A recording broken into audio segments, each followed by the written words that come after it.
Laser sights will make you a more accurate and confident shooter by providing visual feedback on sight alignment and trigger control.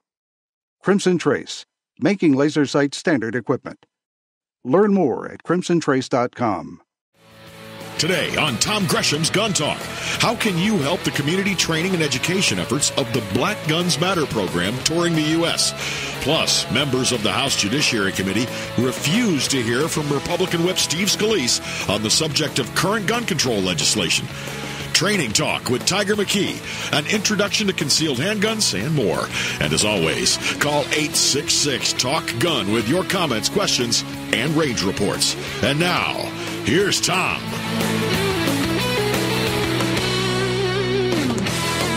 Welcome. Hey, glad you could be with us. Tom Gresham here. It's Gun Talk. Yeah, we do this every week because nobody else will. Nobody else is crazy enough to do this. Talk about guns for 3 hours, 4 hours actually, if you include the podcast. Yeah, and more, because that's what we do pretty much all day, every day. It's okay. I've only had about 60-something years of talking about guns. Grew up doing this, as did a lot of people. I had the most wonderful experience yesterday. It's just one of those little vignettes. I got to tell you about it. I'm walking through the Sam's Club in Louisiana, just outside of New Orleans. I'm walking through the produce area. There's two ladies talking in the produce area, and I would guess them to be roughly 60-ish, okay? And as I go by, I just catch this one little snippet of conversation. And this one lady says, yeah, tomorrow we're going to the shooting range. We got to check out a new gun. And I just moved on. I smiled for like 2 minutes. It was so cool. It was just like, yeah, America, that'll work. Hey, by the way, welcome. Our number here, if you'd like to join us, 866-TALK-GUN. A lot of things going on. 'Tis the season. As you know, we've had a change in Congress. It has shifted over in the House to it's controlled by the Democrats. And as promised, and they promised, or if you prefer, threatened, they're pushing their gun control bills, gun ban bills, gun confiscation bills, a whole bunch of stuff going on. So they actually did that, had a hearing on one of them this week. And, of course, you think, well, if there's going to be fair, if it's going to be even, if it's going to be bipartisan. I know. Silly me. They wouldn't want everybody to talk. Well, evidently not. Joining me right now is somebody we are very happy to have on the show. United States Congressman. He is the House Minority Whip. Steve Scalise joins us. Congressman, thank you so much for being with us. Tom, great to be with you. Absolutely. Don't you just love that little story in Sam's Club? Yeah, people don't understand just how widespread the appreciation for the Second Amendment is. I mean, there are a lot of people that go and have their own guns, use guns to defend themselves, and go to the shooting range to make sure they got good aim. Exactly, and it cuts across, all walks of life, young, old, every race. It doesn't matter man or woman. It's everywhere. But I want to go to this hearing. You have been a staunch defender of the Second Amendment, and a lot of people wondered, frankly, after the horrendous shooting where you were shot, severely injured by someone who basically just wanted to kill Republicans, conservatives. People wondered, well, what's that going to do to your view on firearms ownership of the Second Amendment? And it didn't seem to shake it at all. No, I've got strong-held beliefs, and our Second Amendment was really, when you read the writings of our founding fathers, they strongly believed in the right for people to have guns to defend themselves, and it was something they just assumed was a right from the beginning. They didn't put it in the Constitution because they thought it was just an understood right. But then later on, of course, you saw threats to it, so it was included in the Bill of Rights. And what happened to me? I mean, frankly, there were people with guns there to counter the shooter, and that's what saved me and everybody else on that ball field. So this idea that guns are the problem, there are bad people all the time using different weapons to go and commit crimes. And just because it's a certain kind of gun, you'll see the left go nuts and say, let's ban things. And I think it's important that people know what their legislation's about and how radical it is, because most Americans, I think, have that same fundamental belief that we all ought to have the right to defend ourselves. Well, you had a wonderful piece on the Fox News website this week where you made the point that, look, your life was saved by people with guns. You were fortunate, being the majority whip at the time. You had Capitol Police protecting you, two very brave and accomplished officers. But you made the point in your piece that, not everybody has Capitol Police to protect them, and they still need to be able to protect themselves. Right. And in my case, David Bailey and Crystal Griner, true heroes who were there on the ball field. Both were shot during the shootout and kept going at it until they ultimately took down the shooter with the help of Alexandria police. And, not everybody is going to have police right there on the spot, and they ought to have the right to defend themselves. And, look, I'm a strong supporter of Richard Hudson's bill, the Concealed Carry Reciprocity Act. Many states, like my home state, Louisiana, have concealed carry laws, and you have to go through real training. There's a rigorous process to get that permit. And if you look at the population of the country as a whole, concealed carry permit holders are much more law-abiding and safer, and when they use guns, it's to defend themselves, and, you ought to have that opportunity. Well, now, so the Democrats held this hearing on H.R. 8, their new gun control bill, and it would make sense. You have an interesting perspective on the Second Amendment, being a victim of crime with a gun. They didn't let you speak, did they? Yeah, when we have hearings, members, not often, but members of Congress sometimes have an interesting perspective, and we always provide a venue for members of Congress to be a part of that panel when it's requested, Republican or Democrat. And when the Democrat Judiciary Committee started this hearing, it was supposed to be on reducing gun violence. And, of course, they're bringing up this bill, H.R. 8, which has a lot of gun control measures. And I think it's important to point out, by the way, one of the measures in H.R. 8 says if you loan your gun to a friend and they go use it at a firing range, Tom, that could be a violation of federal law where you get a year in prison and a $100,000 fine. And there are other things like that in that bill.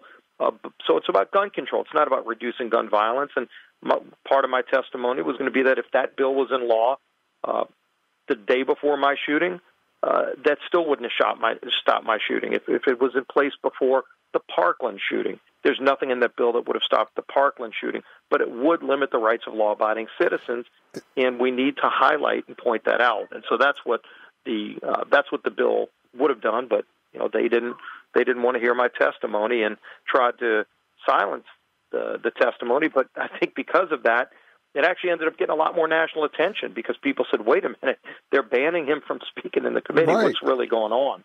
This is what they call their quote-unquote universal background check. What it actually means is, just as the Congressman has said, it would make it a crime to loan a gun to someone to take to the range or to go hunting for the weekend.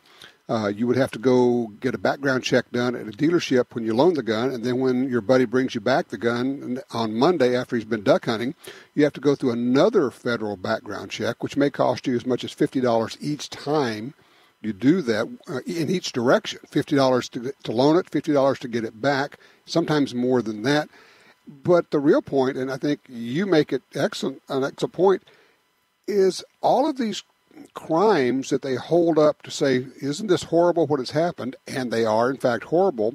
But none of them would have been prevented or stopped or even slowed down by the laws that they are proposing. Right. It just exposes what their agenda really is. They want to make it harder for law-abiding citizens to get a gun. They ultimately want universal gun registration, and they want to limit the ability for people to have guns to defend themselves. And the Second Amendment is very clear. Now, I was shocked a few years ago when the U.S. Supreme Court took a case that was trying to really get into the heart of, what a militia is, and is a well-regulated militia means you can only have a gun if you're part of the United States military. Unfortunately, it was a 5-4 decision that said that everybody has the right to have a firearm, even if they're not in the military. Tom, that should have been a 9-0 decision. So it shows you just how important these Supreme Court picks are, and what's going on with with the left and how they try to use the courts to limit the rights of gun owners. But here's a bill, H.R. 8, that tries to put that in statute, and it's bad. When you're on the Hill, I mean, most of us never get up there. We don't know the atmosphere. I would like to think, and maybe I'm just being silly, I would like to think you can have honest discussions with people and say, look, don't you understand this doesn't actually affect the criminal Are you able to have those kind of conversations, or is everything just so split on partisan lines or ideological lines that you can't even have an honest conversation these days? I mean, there are good conversations you can have one-on-one, but when they get in these committee hearings, it's like, the furthest elements of the left take over, and they promote these kind of ideas, and they try to make it sound like, if there was only one law that we could add to the books that would stop bad people from doing bad things. And look, Tom, if that bill was in existence, it would have been passed already. But then the bills they propose really, in most cases, don't have anything to do with the different crimes and kind of violent acts that we've seen. It's more about just limiting the rights of gun owners. That's their objective. They've been trying to do it for years. And then they try to take advantage of some of these horrific shootings to go say, hey, look, now we need to promote our gun control bill. And again, it's important that we call them out when they do it. We have literally thousands of gun control bills in the country. Not one has ever been shown to reduce crime in any jurisdiction, and we have everything, including confiscation and bans. Congressman, let me ask you one other thing before I let you go here. We're always talking about, if you want to do something about any issue, contact your congressman, contact your senator. And I know a lot of people think, yeah. Does it really make a difference? It really does. And surprisingly, when people have an issue, a problem that has to be addressed, sometimes it gets to the level where you literally need an act of Congress to fix something. And, problems big or small, a lot of times they get to our offices, and, we can act on some of those things. It doesn't happen every day, but on a strong basis. I mean, look, a good friend of mine, Dan Zelenka, who I think Dan was one of those people who helped me when I was a state representative, and you had a lot of small firearm dealers being sued by every trial lawyer in the country, where the city of New Orleans was trying to sue gun makers over crimes and blame them. And we put a bill together, and again, Dan helped me do it. Stephen Gillet was another attorney who brought the idea to me. And it was literally a couple of friends that found me and said, look, this is going on. And I said, well, that's ridiculous. Why should cities be able to sue gun makers for selling a legal product? And, if it's defective, that's one thing. But if it was legal and used properly, or even if somebody improperly used the gun, that's not the gun maker's fault. And they were trying to go after them. Why I was able to pass that bill. Charlton Heston was head of the NRA. He came down to testify for my bill. And ultimately passed, went all the way up to the U.S. Supreme Court, and was upheld. And the city of New Orleans lawsuit against gun makers was thrown out, and it really helped preserve the Second Amendment, because they were going to try to do that in every city in America. Absolutely. And it would have crippled the gun industry. And it came from some people that just contacted me as a state representative and said, hey, look, this is a problem. Can you help? And we were able to, and it ultimately went national. What works the best is emails, phone calls. And if I just say, I want to let you know about how I feel about a particular bill, when I call your office. Yeah, the most direct contact is better. I mean, a phone call, and a lot of times you'll get people from outside of your district. It seems like when I do a national interview, I get calls from California, and usually it's some liberal. And a lot of times they'll actually use profanities with with these young interns that are answering the phone, and it just shows you some of the discourtesy on the left. But at the same time, you do get a lot of regular citizens that you represent call on different issues. And it's important that people, if they're passionate about an issue, let your member of Congress know. It's good for us to hear that input from back home. Absolutely. Steve Scalise, Dan Zelenka is my shooting buddy. So, I know all the folks. And I'm just going to say, I'm really proud that you are my congressman. I'm in your district, and we are so proud to have you there. Please keep up the good work. Appreciate it. Thank you. Absolutely. You take care. Steve Scalise, congressman from Louisiana. Yeah, there are some really good Congress people up there. 866-TALK-GUN. If that doesn't charge your battery, I don't know what will.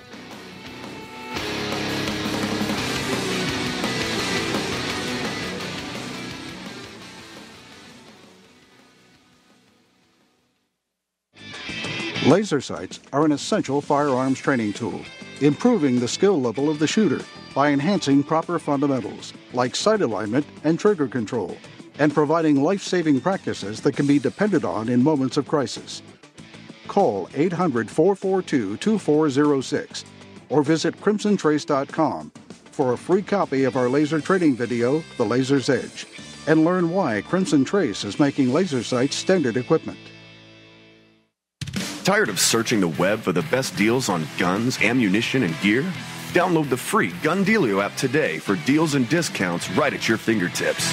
Handguns, rifles, shotguns, ammo, optics, lasers, gun safes, targets, gun cleaners, grips, slings, and much, much more.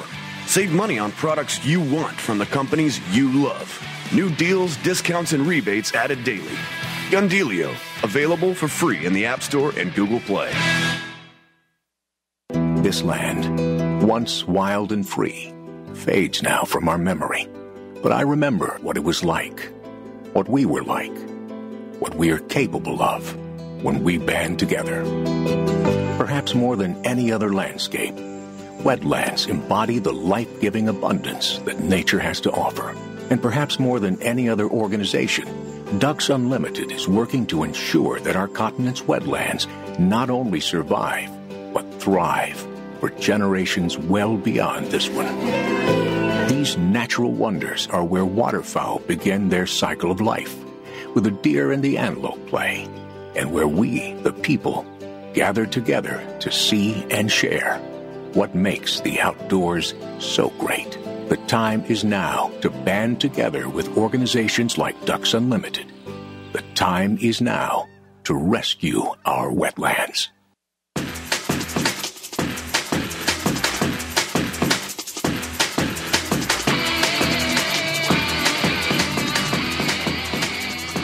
Well, I always get pumped up when I get to talk with Congressman Steve Scalise. You talk about Second Amendment guy. He's the real deal. I guarantee you. Here's a story. Speaking of D.C., out of D.C., a D.C. political comedian was robbed at gunpoint. And as a result, he has changed his stance on guns. The guy's name is Tim Young. He was headed to one of D.C.'s newest hotspots, the Wharf, about 7:45 in the evening, not late, on a well-lit section of M Street. For those of you who don't know, M Street is, it's not the slums. It's not a bad part of town. I mean, it's right there in the middle of where everybody is. It's where the politicians are, the lobbyists, and obviously the comedians. He's headed to this hot place on M Street. He said a couple of guys came up to him, held a gun on him, robbed him of his phone, I think his wallet as well. He said 6 or 7 people witnessed the attack, but no one tried to help him while it was going on. He says 2 people called 911 after it was over, he said, and the rest of the folks just walked off. Quote, they just stood by and watched as I was yelling for help. Help, I'm being robbed. They stood by and watched, recalled Young. He says the attack has changed his thoughts on guns. Young, says in the story I'm reading, who grew up in southwest Baltimore, said he's been in some bad places in his life and nothing happened to him then. He assumed things would continue to go that way. Now, that's interesting. Been in some bad places, nothing bad happened. He assumed it would just always be that way. He said now he absolutely plans to apply for a concealed carry permit in District of Columbia, which you can apply for now. He said it won't be easy. It's one of the toughest places to get that. He says, quote, when you're in an instance where there's a gun pointed at you and your life is being threatened for your property and no one's going to help, he says, and now I know that no one's going to help. I want to feel more secure. I want to feel safe. And I have something to defend myself with, he said. He wants to feel safe. Well, okay, nothing wrong with feeling safe. If you are realistic, the way you feel safe is to be safer. I mean, just deciding that you're safe, that's what he did before. He just assumed he would be okay. He felt safe. And now he doesn't feel safe because reality has intruded. It has popped that balloon, that bubble. And now he understands that no one's going to help. He said that over and over. No one helped. Now I realize no one's going to help. Yes, no, they're not. And you are, I'll try to put a nice term, you are foolish if you think anyone's going to help you. Now, if someone does, great, but don't count on it. It's probably not going to happen. Not a bystander and not the police, because the police aren't going to be there. It's up to you to take care of it. Yeah, if you want to feel safe, get a gun and then train. Because getting a gun is not enough.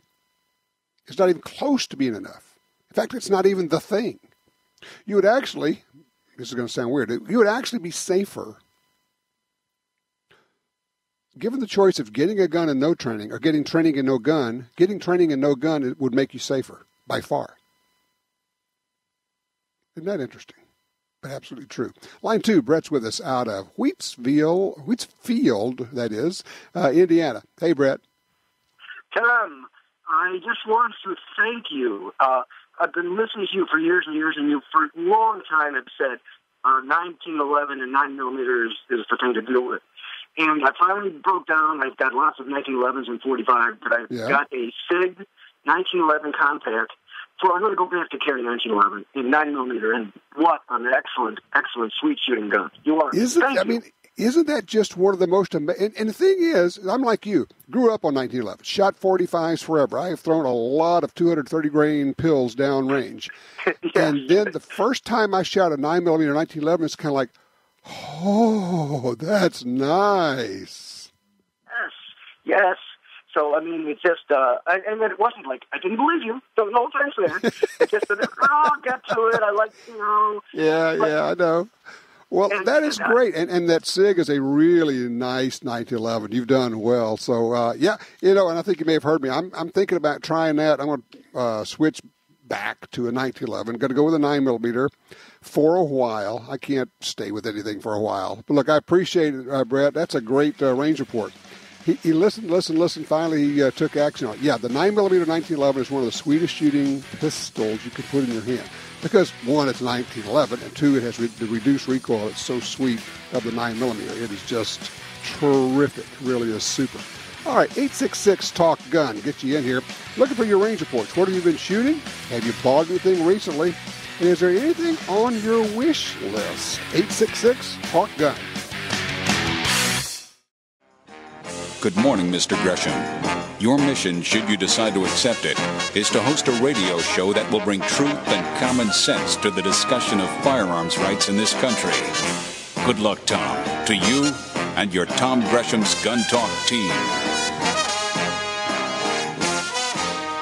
All right, back with you, Tom Gresham, 866-TALK-GUN, or just dial me at Tom Talk Gun. We're shooting the breeze. We're talking about guns and shooting and scopes and ammo and bullets and reloading and holsters, gun safes, doesn't matter. It's all good. We can talk about any of it. How the media keeps saying, well, gun sales are down. Gun sales are down. It's the death of the gun companies. The firearms industry is kaput. It's done for. Well, yeah, except for this past week when we saw that there are three major gun/ammo companies that are publicly traded. American Outdoor Brands, that's Smith & Wesson and a bunch of others. Vista Outdoors, think of Federal, RCBS Savage, and Ruger.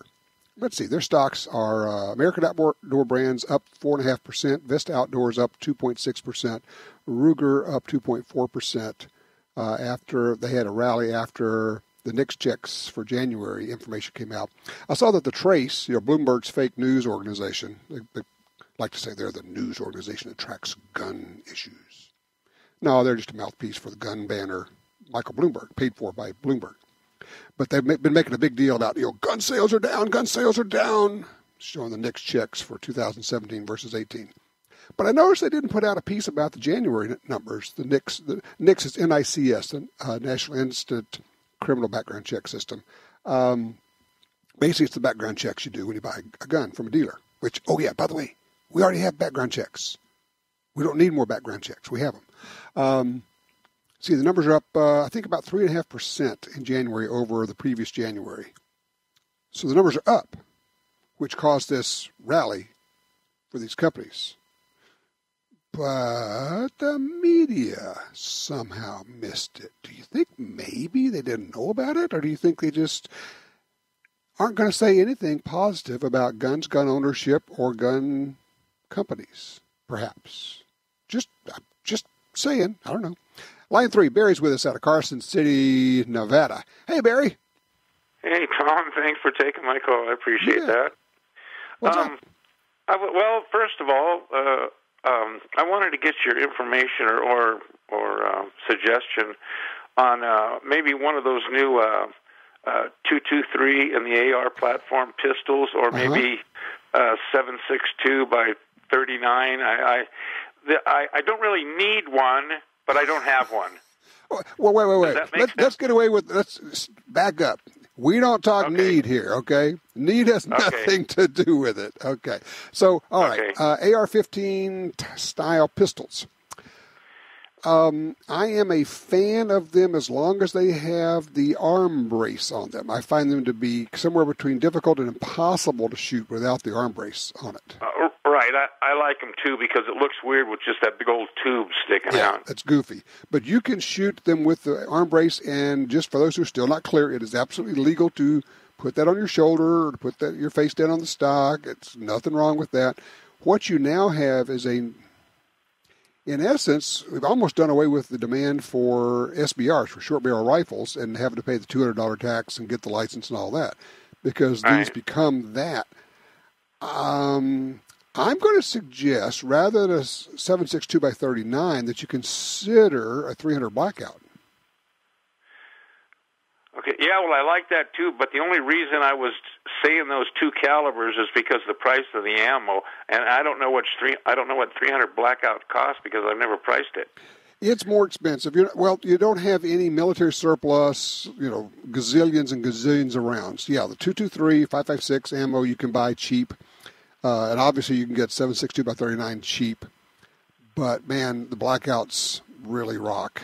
And then should you ever think about putting a suppressor on it, you can go subsonic with a blackout, and that is a stunner. Once you start doing that, you just can't go back. It's so much fun. So much fun. Right. Okay. Well, I'll tell you on the good news part. Yes. So I did go down to the local sporting goods to get one of those pistols. They had one of those Springfield Armory Saints. Yeah. And, of course, they had just sold it.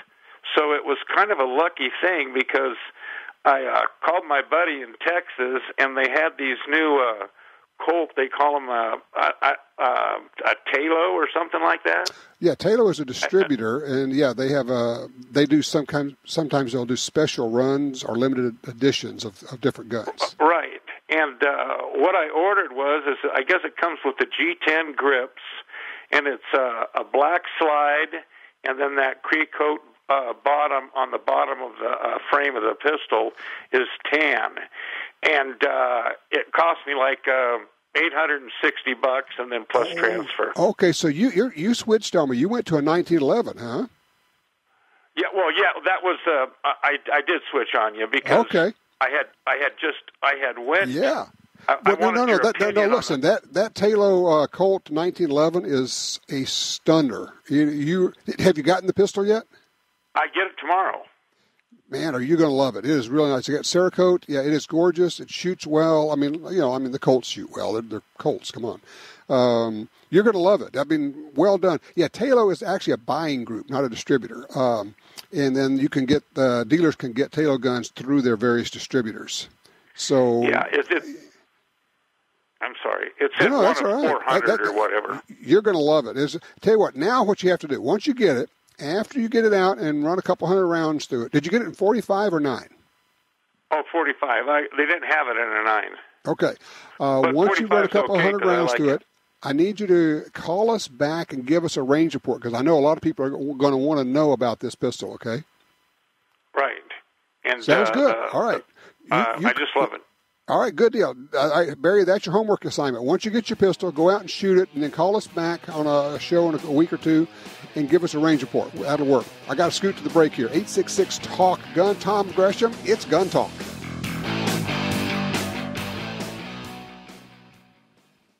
It's the next generation target pistol, the SW22 Victory from Smith & Wesson. Stainless steel frame, interchangeable match barrel, thumb safety, fiber optic sights, and a Picatinny rail. The SW22 Victory is ready for anything, targets or small game. Also available with a threaded barrel or cryptic camo finish. And it's backed by the Smith & Wesson Lifetime Service Policy. Learn more about the SW22 Victory at smith-wesson.com. You got your carry permit, and that's good. But you know you could use more training. Get the DVDs, which have what you need. Springfield Armory presents Concealed Carry 1 and Concealed Carry 2 with Bata Group. Learn specific concealed carry skills from Top Gun fighting trainers. Get trained. Be prepared. This really is life and death. ShopGunTalk.com. That's ShopGunTalk.com. Hi, this is Tom Gresham from Gun Talk. America is losing critical wildlife habitat at a rate of 1 football field every hour. It's happening on the Louisiana coast, but it's critical to all sportsmen and conservationists. These precious wetlands provide winter habitat for more than 10 million ducks and geese annually, waterfowl that migrate north through dozens of states. Don't shrug it off. Get involved.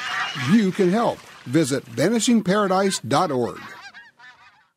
Brownells has gone retro. Check out Brownells' new line of retro AR-15 and AR-style 308 rifles at brownells.com/retro. Whether you're looking for Eugene Stoner's original 308 design, the famous M16A1, Air Force 601, or the XM177 carbine, Brownells has the classic, new production, old-school rifle of your dreams. Own the firearm you used in basic training, carried in service, or that Grandpa always talks about. See more at brownells.com/retro.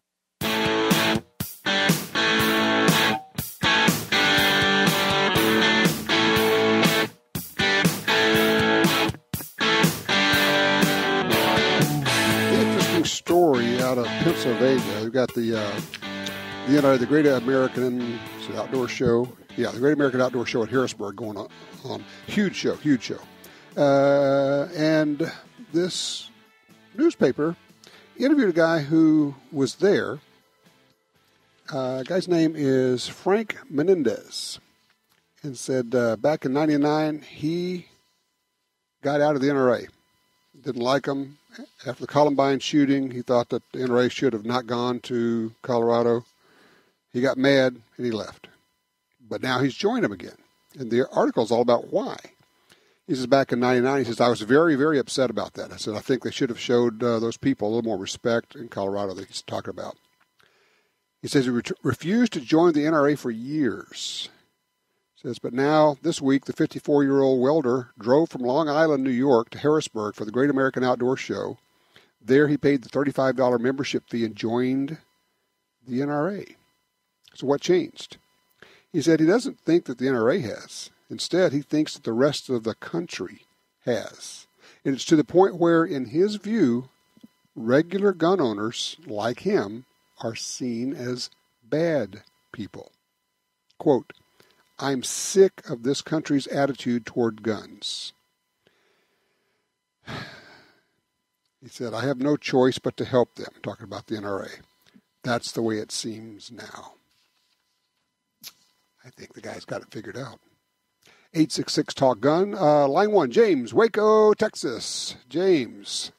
Hello, Tom. You Yes, were sir. talking earlier about all those NICS numbers that they're all crowing about being down. I wonder how much of those numbers are influenced by the increasing number of concealed handgun carriers who don't have to do the NICS check every time. Yes, in some states, if you have a concealed carry permit, you can show that, and they don't have to call it into the FBI to do a background check. So, yes, there are tens of thousands or hundreds of thousands of guns being purchased that do never show up on the NICS background check. That is an excellent point. Yeah, I mean, in my circle of friends, we're all big shooters, and everybody has a concealed handgun permit. We're buying guns left and right from dealers, and those don't do NICS. That's a great point. So the actual number of guns being purchased is higher than what the NICS background check is showing. I think so for sure. Yeah. By the way, if you're in a state, for instance, Louisiana is one of those. If I have the regular 5-year permit, that will work instead of a background check. But they also offer a lifetime permit, and that will not work. For those who don't know, that won't substitute for your background check. And that's why a lot of people originally got the lifetime one and then went, oh, wow, I got to go back and get the 5-year one. So just a heads up. Hey, thanks for the call, James. Appreciate it. Let's jump back up to line 2. Lee's with us out of Houston, Texas. Hey, Lee, welcome to Gun Talk. Thank you very much, sir. I've never owned a gun, and I live in a neighborhood where I want to own one. I want to get a 9-meter, but I want to do it the right way. What do I need to do, and how do I go about learning to shoot it? Okay. That's 2 great questions. And I'm just going to congratulate you on the front end for your second question, which is how do I learn to shoot it? Because buying a gun's one thing, but that doesn't take care of the problem. You're in Houston, right? Yes, sir. You are lucky. You have really good gun stores there. What I would do if I were you, I would find a store that has a shooting range attached to it. What that's going to do is allow you, and just go in and tell them, look, I don't know about guns. I don't know, what I should buy. I've not shot one. What I'm going to recommend is that you tell them, I need to get with an instructor. I need like an hour with a shooting instructor. And let me try 2 or 3 different guns that you have here that you would recommend. And you're going to get a shooting lesson, and you're going to get to try 2 or 3 different guns. And when you're done, you will actually have the experience and the knowledge to make a decision of what works for you and which gun you like. Does that make sense? Yes. Okay. Now, once you do that, when you buy the gun, they're going to have to do a background check. They call it in to the FBI. And usually it only takes 5 minutes, 10 minutes or so for that to happen. But what they're going to check on is if you have any felony convictions, because if you have a felony conviction any time in the past, you can't own a gun. Or if you have, if you have a restraining order against you or a misdemeanor conviction again on a domestic violence deal. Those are the biggies. Apart from that, it should go through without any problem. Okay. All right. Well, good luck with it. And here's the thing. Once you get the gun, I would encourage you to please keep getting training. Find out when they're going to be doing classes on self-defense and that type of deal. And the other thing is, you're going to keep this gun in your house? Yes. Ask them about a locking box or a safe that way, and they're not very expensive. That way, when you're not in the house, you can lock it up. I don't know if you have kids or grandkids that ever come around, but you got to make sure the guns are absolutely locked away when the kids are around. It's amazing what they can get into. I mean, heck, they can find Christmas presents anywhere, so we know they can find stuff, right? Right. Oh, all right. Look, congratulations on taking charge of your own safety. I appreciate it, and yeah, you're lucky. You're a place where you got a lot of access to gun stores and ranges. Congrats, Lee. Appreciate that. Hey, John, don't go anywhere. We're going to get to you. Just not quite enough time to get you. Well, I'll bring you in on the backside here. Interesting. Somebody that has not shot a gun, doesn't know anything about guns, but wants to buy a gun. And hearing that all the time. Well, why? Well, I want to be safe. I want to stay safe. I want to feel safe. And understanding that nobody else can provide that. Let me say that again. No one else can provide that for you. You have to do it for yourself. And one of the things, I have women who say, well, I don't carry a gun because my husband does. Okay, great. What's going to happen? Who's most likely to be the victim of the attack if you two are together? Well, he is. So if somebody comes up and sticks a gun in his belly or whacks him in the back of the head with a baseball bat, what are you going to do? Crickets. Never thought of that. Yeah, I know you never thought of that. That's why I'm here. I have to think of that kind of stuff. You need to carry as well, ladies. And you need to have training as well. And you really need to train as a couple because the two of you together are like 5 times better than either one of you separately. It's amazing what 2 people can do in terms of covering different angles of fire and that type of deal. Threats. All right, 866-TALK-GUN. That'll get you in here. When we come back, we'll be ready to take your calls. Open lines.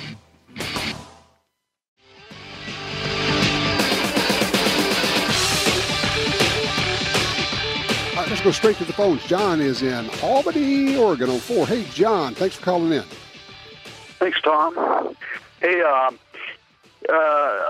Concerning the NRA, I've heard people saying, and I think a lot of them are on the internet, and a lot of them have been face-to-face with me, saying that the NRA is not in our corner, not doing things in our best interest concerning gun rights. And I wanted your take on that. And I also have my favorite carry gun, if you got time. Okay, we'll do both, okay? My take on it, I just answered somebody on Twitter about this. Somebody said, yeah, the guy should have joined GOA instead of the NRA because GOA doesn't compromise. Yeah, well, they're also not very effective. I'm sorry, and I know that offends people. Too bad. Too bad. Here's the deal. It's not a one versus the other. It's not NRA versus GOA versus the Second Amendment Foundation. They all do different things. And I have a problem with all of them at various times. And I'm even on the board of the Second Amendment Foundation. So sometimes I have a problem with me. So there you go. I personally think you need to support all of them. People go, oh, well, that costs a lot of money. No, it doesn't. No, it does not. You're out there shooting ammo like crazy. You're buying guns like crazy. Don't tell me you can't spend $35 for NRA membership. You want things done in Congress, NRA gets that done. You want things done in the courts, the Second Amendment Foundation is probably as good or better at that. And if you really seriously want to get involved and make something happen, you have to be involved with and donate to your state organization. So I don't buy into the, well, gee, the NRA compromises. Everybody compromises on something, somewhere, sometime. Sometimes you've got something that they're going to cut off your arm, and you say, I'll trade you a finger. Okay, that's a good deal. We'll do that. And then I'll come back and we'll fight another day. The analogy falls apart at that point because sometimes we can get it back. You couldn't get back your finger.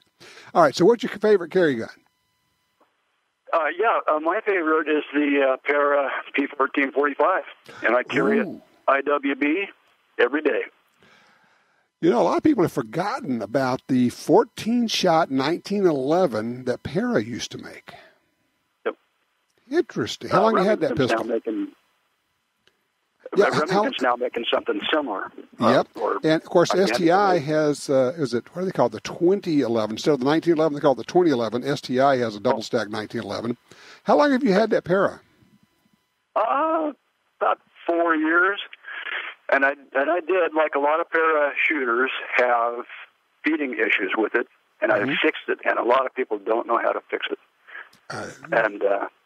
So I widened the feed ramp on it and kind of flared the back of the chamber area down low. And if they go to a good gunsmith that knows what they're talking about, like the R&D guys at Barstow, they can tell you all about it. Because I talked to a guy at Barstow for a long time, and he told me what they do. So you're carrying. So you got 14 rounds, 14 plus 1 actually of 45. I do. That's a good deal. Fantastic gun. Do you carry a spare mag? I do. Excellent. Well, I'm a big fan of always having a spare mag, just because who knows, your mag could take a dump on you at some point, and you can fix the whole gun just by swapping out the mag. Hey, thank you for that report. I appreciate that. We have not talked about the Paras in quite a while, and yes, Remington bought Para.